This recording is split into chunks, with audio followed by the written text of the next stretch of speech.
Mizamga bosh egib podvalimi buzib, ko'mib berdim. Bundan beri mizamga bo'ysunib yashayman. Такыр эле билим албаган адам бечара деле мындай.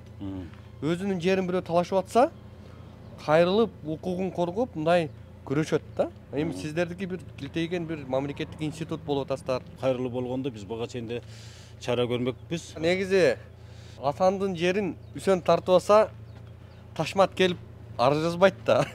Сиздердин жерди өзүңүздөр коргойсуздар да. Оларды ким талкалап, ким кесип, булар Биз кылдык, өзүбүз кылдык, өкмөт. Бирок демонтажды сиздер жасабайсыздар да. Комиссия кылабы же. Комиссиянын негизинде биз аткардык. Эксплуатация кылыппы бирөөлөрдү мындай кулча кылып, же милдетинде көрсөтүлбөгөн иштерди жасатуу бул туура эмес да. Туура эмес болушу мүмкүн. Мындай сиздерге кошумча иш кылып аттыргандыгы, чыгым кылып аттыргандыгы, бул эми чыгым. Сиздер төлөп беришиңиздер керек жана жарандарга. Эмгек акысын. Анын баарысын мойнуна илиш керек.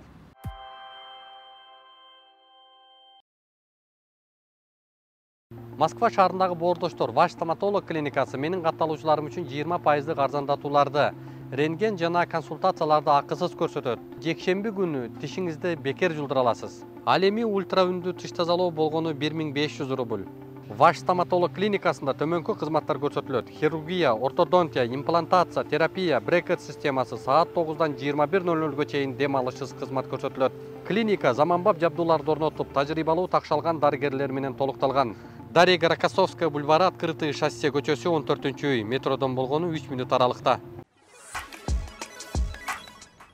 Урматтуу Москва шаарындагы мекендештер, эгерде каттооңузду жаңылоо маселеси жаралып жаткан болсо, бул багытта 10 жылдык тажрыйбасы бар Ахмат аттуу ишкерди сунуштайбыз. Ар күнү Москва шаарынан Казакстан чегара өтмөгүнө кирди-чыкты кызматтарын көрсөтүп турган дал ушундай ыңгайлуу автоунаалар каттап турат. Коопсуздук талаптары сакталган ар дайым тажрыйбалуу айдоочулар сиздердин кызматта. +7 977 110 34 11. Biz mizamga bosh egib, mana buzdik hamma yo'g'imizni. Mizamga bosh egamiz.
Ben Aravan turgunu Butay Gülçaraxon Şiraliyevna Santalat Yusupova okrugida yaşayman. Mizam boyunca mizamga bosh egib padvalımı buzib, kömüp berdim. Bundan beri mizamga bo'ysunib yaşayman. Özgürlendiklerine mizamsız kuruluşlarda tur alganlarına baylanmıştı. Bugün Sözcü Paylı Hükümetin Başkanı Abdurrahim Nasır'ın satıp alıyorsun buyruğuyla bugün mizam buzgan, zaran, Botay ve Uçak Rece öz kalıbına getirip bugün günde mizamdu talada yaşagandığımızga işenip bugün günde mizam talası da mizamdu gana memlekette yaşagandığımızga baylanmıştı. Mizam çekinde gana bundan arı iş жүргүзүүгө убадасını berdi. Bugün günde Sözcü Paylı Hükümetin Başkanı Abdurrahim Nasır'ın satıp alıyorsun tapşırması atlarıldı.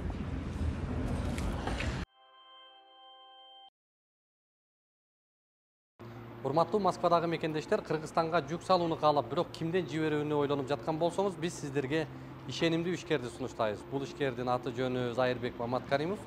12 жылдан бери иш алып барган командасы сиздин аманатка кыянатты кылышпайт. Кыргызстанга салган жүгүңүздү күндүн аптабына же кыштын ызгаарына калтырбастан атайын жүк сактоочу кампасы Бишкек шаары Профсоюз көчөсү 38/1 дарегинде жайгашкан. Жүктү Москванын бардык жеринен өздөрү алып кетет. Алган жүктү Кыргызстандын 7 дубанына жеткирүүнү да кепилдешет. Кыргызстанга жумасына 2 машина жиберилет. Жүк баасы көлөмүнө жараша 500 рубльдан өйдө баланат.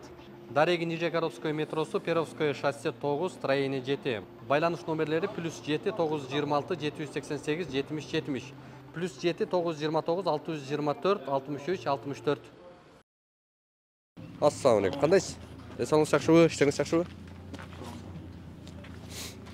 Биз мындай иштеп аткан кишини иштеп атат дейбиз. Кемчилик кетип атса, могу жери кемчилик кетип атат, аны оңоп койгула дейбиз. Ошон үчүн азыр кайра жакшы аракет кылган экенсиздер, бузуп коюпсуздар, бузуп атыпсыздар. Ошол келдик кайра. Сиздердин мына жакшы аракетиңиздерди дагы көрсөтүп коелу деп. Жакшы эми биз ар бир немени реакциясын кабыл алышыбыз керек да. Бизде айырмачылыгыбыз борборго жайгашкан райондун борбору болгон үчүн 27 000 калкыбыз бар да. Бүгүнкү күндө жакшы мыйзамдар иштелип чыгып атат. Ар бириге биздин ушу сиз адистерибиздин кемчилигинен анча-мынча жерге толук жете албай калып атабыз. Ошондуктан эми бул көрүнүштү эгерде бизде түздө-түз кайрылуу болгондо биз буга чейин чара көрмөкпүз, башка жерлерде көрүп атабыз. Бирок мунун дагы аягы чейин чыгарабыз эми мындан кийин. И башкаларды дагы карап көрөбүз. Негизинен аткарылды. Жака негизи Асандын жерин үсөн тартып алса, Ташмат келип арыз жазбайт да. Сиздердин жерди өзүңүздөр коргойсуздар да. Мисалы, эми азыр сиздерди айтабыз мына. Мына көп адамдар кайрылат да бизге. Бир билими жок, бир жанагындай орто билим менен калган же такыр эле билим албаган адам бечара деле мындай. Өзүнүн жерин бирөө талашып атса, кайрылып, укугун коргоп, мындай күрөшөт да. Эми сиздердики бир илтейген бир мамлекеттик институт болуп атасыздар. Мамлекеттик орган, анан өзүңүздөрдүн жериңиздерди мондай сулуундар, мыйзамга баш ийбеген бейбаштар басып алса, катуу эле турушуңуздар керек негизи. Жок, негизинен бизде катуу эле мурдагы жылдарга караганда, баштагы жылдарга караганда азыр талапта деле күчтүү болуп атат. Негизинен район жетекчиси Сейтек Дөлпекшин да тапшырмасы ушул. Бирок ошон көп катачылыктар, мурдагылардын катачылыктары бар. Биз бул боюнча иш пландарды бар негизинен. Биз азыр эми шаар станциясына турган болсок, мындай көрүнүштөр болбош керек. Ал эмес мына азыр бизде двухэтажный үйлөр бар. Аларда дагы ушундай мыйзамсыз курулуп калган жерлер бар. Булар боюнча негизи бизде бей баштарды ушундай коомчулуктун астында, мыйзамдын астында жоопко тартсаңыздар, эми сиздер тарта албайсыздар, бирок сиздер тийиштүү органдар менен ошолорго билдирүүлөрдү берип, ошолорго арыздарды жазып, ушундай кыймыл аракеттерине мыйзам чегинде мыйзамдын үстөмдүгүн көрсөтсөңүздөр, балким мындай кылбайт эле да. Анан бул биринчиден, экинчиден азыр буга чейин да көрсөткөнбүз, айтканбыз, бирок келип тосуп алып атат кайра. Кайталанып атат бул нерсе. Жок, бул боюнча мына кечегиде эскертүүлөрдү катуу бердик. Бирок ага карабастан биз өзүбүздөн ушул бузуулар комиссиясында биздин жер адисибиз бар. Акт түзүлдүк. Ушул өкмөттүн өзүбүздүн эсебибизден укук коргоо органдарына арыз жазылды. Буларга андан тышкары дагы кечеги газ актынын дагы штрафы берилип атат. Биз буга чара колдонобуз. Буга да түшүндүрүү иштери жүргүзүлдү, өзү дагы мойнуна алды. Экинчи кайталап турган сөзүн берди. Бирок будан кийин катуу көзөмөлгө алып турабыз. Эми мисалы мына атайын 279 беренеде жолдорду мыйзамсыз тосуу жөнүндө так каралган да. Жолду же байланыш жолдору мыйзамсыз тосууну уюштуруу же жетектөө адамдардын, автомобилдердин, темир жолдордун же башка транспорт каражаттарынын кыймылына бөгөт коюуга же чектөөгө багытталган аракеттерин уюштуруу, олуттуу зыян келтирүүчү жабдуулар же башка объектилер 2 айдан 1 жылга чейин мөөнөткө түзөтүү жумуштарына, ошол эле учурда эсептик көрсөткүчтөрдөн 200дөн 500гө чейин өлчөмдөрдө айыпка чыкса, 5 жылга чейин эркинен ажыратканга мыйзам жол берет да. Анан азыр эми бул көрүнүштү сиздер кечээ эскертүүлөрдү бердик деп атасыздар. Азыр биз сиздерден өтүнөбүз, ушуну укук коргоо органдары менен биргеликте жоопко тартыш керек. Кылмышкер өзү кечээ айтып атат. Мен кылдым деди. Муну ким кылды десе, мен жасадым деди. Муну ким кылды? Мен кылдым деди. Өзү кылмышын мойнуна алып атат. Анан өзү кылмышын мойнуна алып аткандан кийин буга укук коргоо органдары сиз билдирүүнү берип, участковыйлар ошол жерде турду, милицияга берип, жоопкерчилигин караш керек. Анткени мыйзам олигархка деле, же бечарага деле, же мондай бейбаштарга деле бирдей иштеш керек да. Мыйзамда так көрсөтүлүп атат. 5 жылга чейин эркинен ажыратуу. Эми биз камалсын дебейбиз, бирок жоопкерчилиги каралсын да мыйзам чегинде. Ошондой болсо анан тартип болот, сиздерде башкаларга ушундай порядок болуп түзөлөт деп ойлойбуз да. Ал айтканыңар туура эле. Мына айтып атпайбызбы, президентибиз ушу элге жакшы кызмат көрсөтүү үчүн жарлыктарды чыгарып атат. Ушул бузуулар бул дагы 2 жылдан бери иштеп келатат. Мисалы, бул боюнча мына тажрыйбада биз эми колдонуп келатабыз. Бизде ушу бузуулар комиссиясы азыр биз бир эле бул жер эмес, мына чоң көчөнүн жээктерине шагылдарды төгүп коет, таштарды төгүп коет. Ошолорго биринчиден элди биринчиден түшүндүрүү иштерин жүргүзүшүбүз керек да. Алар жүргүзүлүп атат. Анан монондойлорго уже чара колдонгондон кийин акырын элдер уже буга баш ийип мыйзамда тарбияланат дегенде. Мыйзамда азыр окуп бердим сизге могу жердечи. Так көрсөтүлүп айтылып атат. Жолдорду тоскон, топтошуп адамдарды өткөзбөй аткан, эми мисалы башка жерлерде азыр мондай орнотмок турсун, жөн эле көчөгө чыгып топтолуп койгондор камалып кетип атпайбы? Эми топтолуп койгондор алар башка нерсе болуш керек. Бул ушул мыйзам негизинде болуп атат баары. Бул жерде кылмышкер дейбизби, мыйзам бузуучу дейбизби, мен кылдым, мен тостум, мен жасадым деп айтып атат. Анан ошондой кылгандыгы үчүн муну кичине жоопкерчилигин карашыңыздар керек. Сиз укук коргоо органдарына тездик менен кабар беришиңиз керек. Анткени сиздин милдетиңиз бул жака тапшырмалар берилген. Мына эртең менен ушул жерде турсун деп бир жагынан, экинчи дагы бул немесин карап туруп, арызды азыр апарып туруп катталып, ошол жерде өздөрүнө каттап коебуз. Андан кийин ал укук органдары ал жагына кечээ биз окуп бергенбиз. 212 берене кылмыш жаза кодексинде так көрсөтүлгөн. Дроп 1-инде. Жоопкерчилиги мыйзамда көрсөтүлгөн. Азыр сиздерге муну жол тосуу боюнча мыйзамды окуп берип атабыз. Ушул мыйзамдарды азыр укук коргоо органдарына арыз менен жердин ээси катары эми сиздер жазасыздар да анычы. Жаздым. Жердин ээси катары сиздер бүгүндөн калбай укук коргоо органдарына мыйзамдуу аракет бериңиздер. Укуктук баа берсин буга. Биз аны дагы буюрса коомчулукка көрсөтөбүз. Эмне чара көрүлдү? Укук коргоо органдары мына каттоого алып, ушунул бейбаш мамлекеттик бир органдарды, мамлекеттик институттарды тоготпой, өзүн билемдик менен коомго, адамдарга залал келтирип, бейбаштык кылгандыгы үчүн муну жоопкерчилигин карашыңыздар керек. Жалпысынан аралат. Азыр анын жыйынтыгында буюрса аман болсок, биз келип чагылдырабыз. Атайын мыйзамда көрсөтүлгөн мөөнөттөрү бар, канча убакытта карайт укук коргоо органдары. Бирок сиздер бүгүндөн калтырбай аны билдирүүнү беришиңиздер керек. Бересиздер да? Биз беребиз азыр. Биз айтып атабыз, эрте менен ушунун өзүнүн көзүнчө, ошо эртеге дагы бул биздин үстүбүздөн башка бир жалыптарды жазышы мүмкүн. Мен бирдекем жоголду дебеш үчүн биз ушул нерсени карап турабыз. Азыр мына юристибиз айтып атат. Арызыбызды башкадан жакшына кылып жазып, азыр ошол жака кетип аткан. Мен бул буквально канча болду? 15 мүнөт болду, мен сага бергеним. Ровдого барып каттап, ушунун чарасын колдонсун деп. Жакшы болот экен. Анан айын эми негизинен ким бузду муну азыр негизи? Кызматкерлер? Негизинен бул кечээ силерге келип кеткен видео ролик чыкпадыбы жанагыча, ошол боюнча биздин өкмөт Ыкчам чара көргөнүңүздөргө рахмат. Мындай ыраазы болдук. Анткени тездик менен ушундай мамлекеттик органдын кыймыл аракетин көрсөтүп, мамлекет бар экендигин, бейбаштарга чара көрүүлөрүн көрсөттүңүздөр да монтип жакшынакай кылып бузуптур. Ким бузду муну? Буну биздин айыл өкмөтүбүздүн башчысы Абдурайымов Нашин сатып алуучунун тапшырмасы менен кечээ силерге келип кеткен тапшырманы каттуу берди. Бүгүн эртең менен өзүбүздүн Исупов айыл өкмөтүнүн бузуулар комиссиясы бар. Ошонун курамынын негизинде келип, бул эжени чакырдык, өзүнү Ботаеваны чакырып, ушул өзүнүн макулдугу менен ушул жерде комиссия менен, курам менен бардыгын ушул жерде өз калыбына келтирдик. Кимдер? Бузуулар комиссиясы бар сиздерде? Бизде бузуулар комиссиясы бар. Бузуулар комиссиясынын төрагасы биздин замыбыз Акматакунов Такыржан деген байкебиз бар. Комиссиянын төрагасынын орун басары. Комиссиянын чечими менен буздуңуздар муну? Кайсыны? Бул жерде? Бул жерде ошондой кылдык, ооба.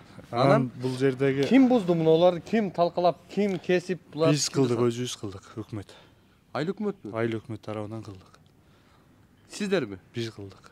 Эми сиздердин функцияда мындай курулуш бузуу каралбаса керек эле? Курулуш бузуулар каралбашы мүмкүн.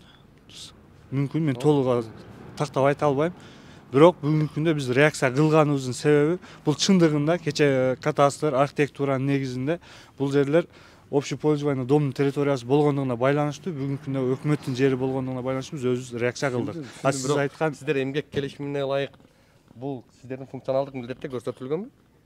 Бизде көрсөтүлгөн. Сиздер ушуларды деле жасай бересиздерби? Кайсыларды? Мисалы Бишкекте атайын курулуш иштеринде ушундай демонтаж иштерин Бишкек мэриясында тазалык муниципалдык кызматына жүктөлгөн. Алардын кызматкерлери ишти аткарат. Ооба. Сиздерде андай орган барбы? Жок, бизде бүгүнкү күндө жок. Бизде айыл өкмөттүн гана өзүнүн курамы бар, бузуулар комиссия, ошонун негизинде биз иш алып бардык бүгүнкү күндө. Жок, сиздер Бузуулар комиссиясыны биз райондук эмес, өкмөт тарабынан. Бирок демонтажды сиздер жасабайсыздар да, комиссия кылабы же? Жок, комиссиянын негизинде биз аткардык. Демек сиздер бүгүн мамлекетте мындай бир эксплуатация кылыппы, бирөөлөрдү мындай кулча кылып же милдетинде көрсөтүлбөгөн иштерди жасатуу бул туура эмес да? Туура эмес болушу мүмкүн. Мүмкүн эмес эле, ал толук эле туура эмес да. Буну бузупсуздар, муну жасапсыздар. Анан эми канча чыгым кетти буга? Ооба, бизде чыгым деле кеткен жок, ачыгын айтканда. Биздин өзүбүздүн жеке таанышыбыз, мындайча айтканда.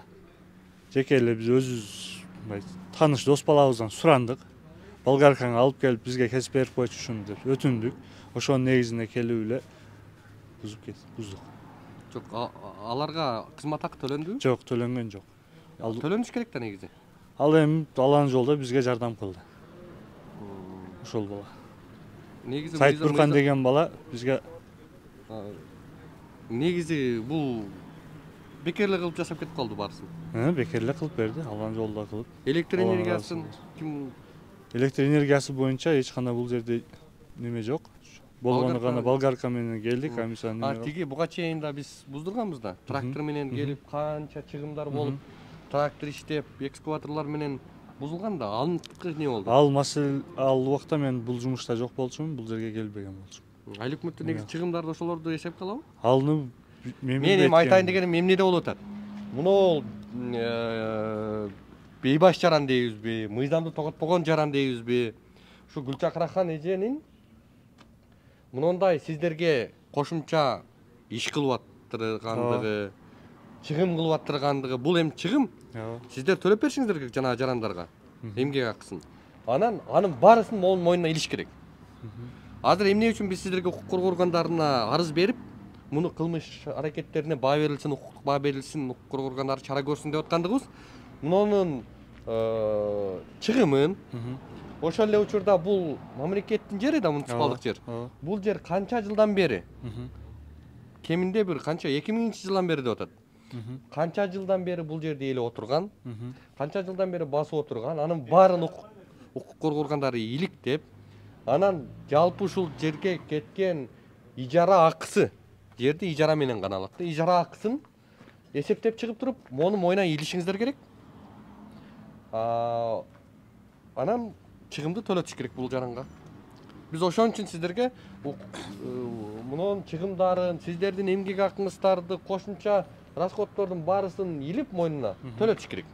Биз ошон үчүн сиздерге айтып атабыз, укук коргоо органдарына кайрылыңыздар, мунун жоопкерчилигин караңыздар. Улукбек мырза, жана сиз айткандай бул Ботоева Гүлчакыра деген эжеке бул жерде арендага бизден договор же башка нерсе менен алган эмес. Биз договор негизде берген эмеспиз. Эч кандай. Сиз договор менен бербесеңиз дагы, бул 2000-жылдан бери эле отурат да берди. Аны укук коргоо органдары кылат. Аны мамлекетке канча ущерб келди ошонун айынан. 2000-жылдан бери ижарага алынчу жерди бул басып отурат дейт да. Басып отургандыгы үчүн анын моунча сиздерде көрсөтүлгөн баасы бар. Ошо көрсөтүлгөн баа менен мунун чыгымын эсептеп, Бул тууралуу биз Араван районунун ички иштер министрлигинин Араван районундагы бөлүм башчысына жөнөткөнбүз арызыбызды. Кат боюнча азыр барып каттап, бүгүнкү күндө азыр бүтүп калды. Мен ошол жака кетип аткандан бул жака келип калдым. Регистрацияны өзүбүзгө жөнөтүп, РОУДга беребиз. Жана сиз айткан 212 берененин 1 жана 4 пункттарына ылайык ошол нерсени да биз арызга кошуп жазып кеттик. Мыйзам чегинде кара берүүсүн сурандык. Сиз айтып аткан жанагы төлөмдөр, чыгымдар боюнча бул боюнча дагы канча жылдан бери бул жерде басып отурду. Мамлекеттин жерин басып отургандыгы үчүн мамлекетке ущерб келди да. Ошонун баарысын кошуп туруп, мойнуна илип, төлөтүп, сиздердин жанагы чыгымдарыңыздарды, наркы берки могу жака кеткен акча каражаттардын баарысын мунун эсебинен толтурушуңуздар керек.